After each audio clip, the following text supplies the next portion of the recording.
Assalamualaikum warahmatullahi wabarakatuh. Welcome back to my YouTube channel. Apa kabar teman-teman semua? Baik-baik saja kan? Jumpa lagi dengan saya Elfitri dalam cerita Aku Benci Adik-Adikku. Jangan lupa dukung karya Elfitri dengan like, share, and subscribe. Thank you. Aku benci adik-adikku. Bab kelima. Mbak Tari, kenapa ibu tidurnya lama sekali? Celetuk Belian. Belian yang belum mengerti apa artinya meninja dengan polos melemparkan pertanyaan di depan semua orang.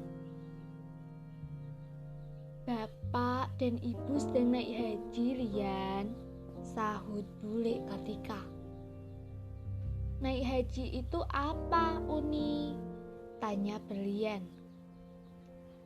Bapak dan ibu sedang menghadap Allah, sayang.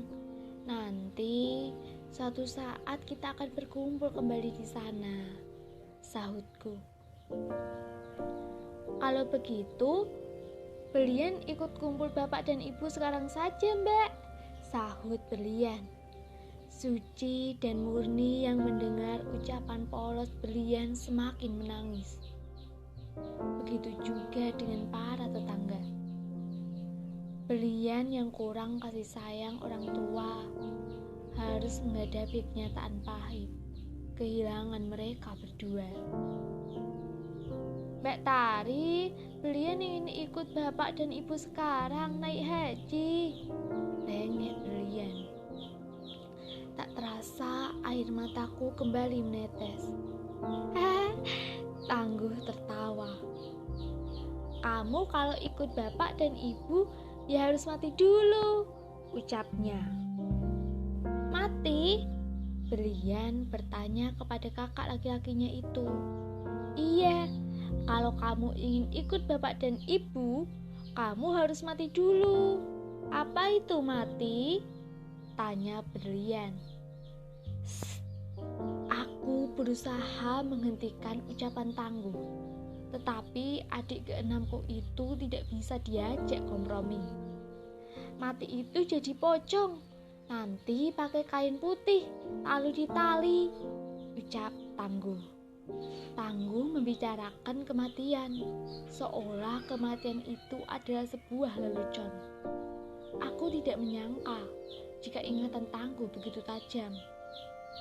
Setahun yang lalu, Tangguh sempat menyaksikan bagaimana proses pemakaman kakek.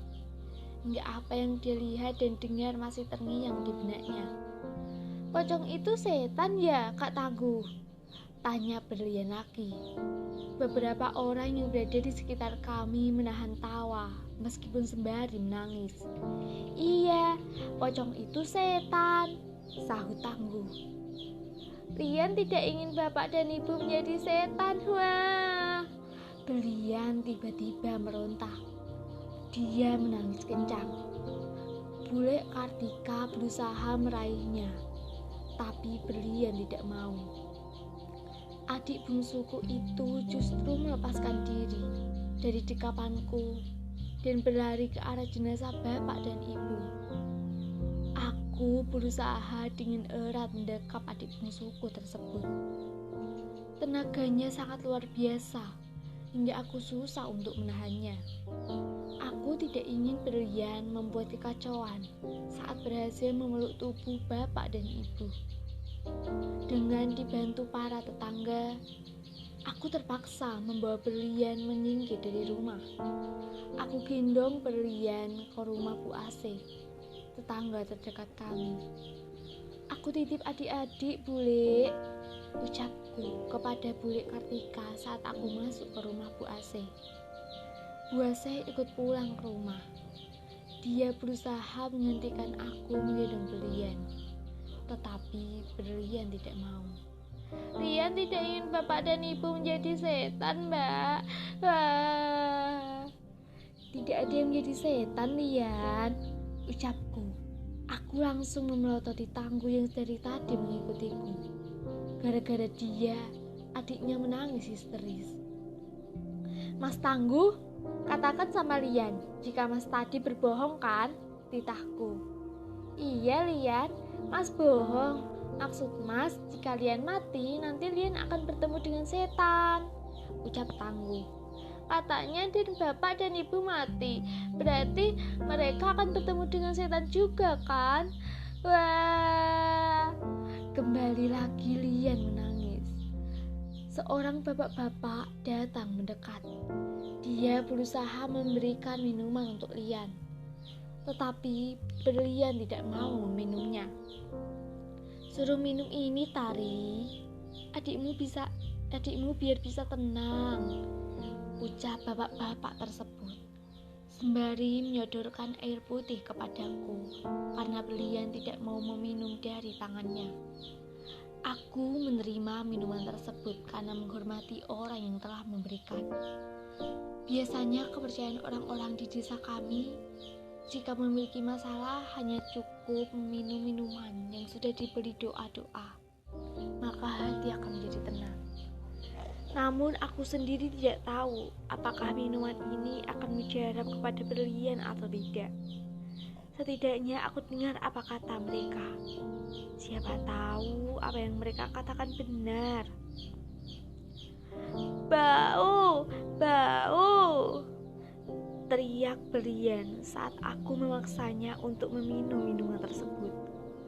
Aku pun meletakkan minuman tadi dan berusaha menenangkan Berlian dengan caraku sendiri. Berlian ingin bersama bapak dan ibu kan? Tanyaku kepada adikku yang berusia 3 tahun tersebut. Berlian mengangguk. Kalau begitu, coba dengarkan Mbak Tari, titahku.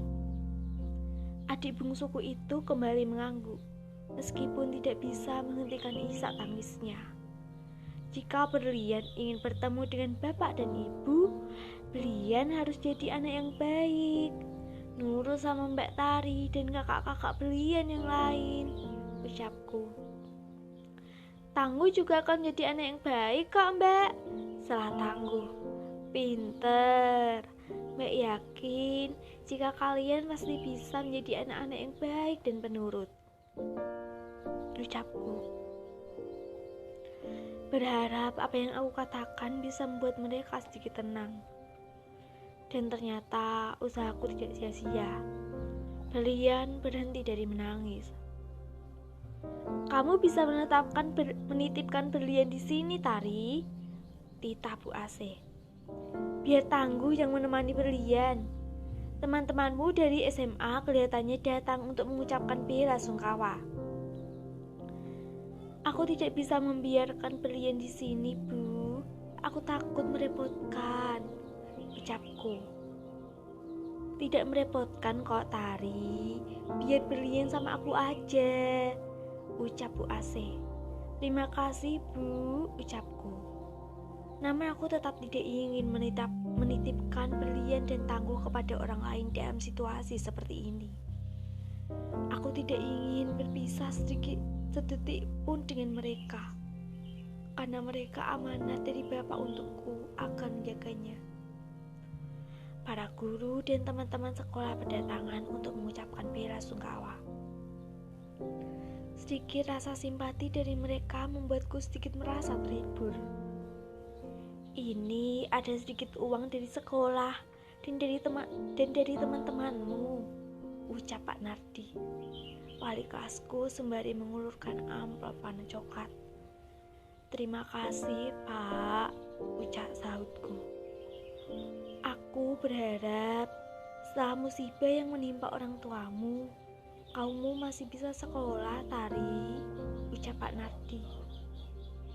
Iya Pak, mohon doanya, ucapku. Aku memang berharap jika tragedi yang menimpa bapak dan ibu tidak membuat aku dan adik-adikku putus sekolah. Tetapi untuk memikirkannya saat ini rasanya tidak mungkin. Siapa yang akan mengurus Tangguh dan Berlian nanti jika kakak-kakaknya pergi ke sekolah? Iya Pak, aku bisa pastikan jika Tari akan tetap sekolah. Bule Kartika tiba-tiba menyela pembicaraanku dengan Pak Nardi. "Anda siapanya Lestari?" tanya Pak Nardi. "Saya bulenya, dan itu Pak D Lestari, kakak saya," ucap Bule Kartika sambil menunjuk Pak D Darso yang bersiap hendak menjalankan sholat jenazah. "Syukurlah jika Lestari dan adik-adiknya masih ada keluarga yang peduli," ucap Pak Nardi. Pemakaman jenazah bapak dan ibu berjalan dengan lancar. Meskipun dengan cuaca yang tidak mendukung, mendung tebal bergulung-gulung di langit seperti suasana adikku dan adik-adikku. Setelah berdiam diri di depan kubur mereka, aku mengajak adik-adikku pulang. Bule Kartika dan Budi Mini sudah menungguku. Mereka pulang lebih awal. "Kalian pasti belum makan kan? Ini Bule belikan makanan," ucap Bule Kartika. "Suci, bujuk adik-adikmu makan," titahku. "Kita belum lapar, Mbak," ucap Suci dengan suara serak. "Mbak tidak ingin repot jika kalian sakit, paham?" ucapku sedikit ketus. "Iya, Mbak," sahut Sari. Tanpa diberi aba-aba lagi, kelima adikku langsung membuka nasi bungkus dan memakannya. Sedangkan aku sendiri menyuapi berlian dengan perlahan.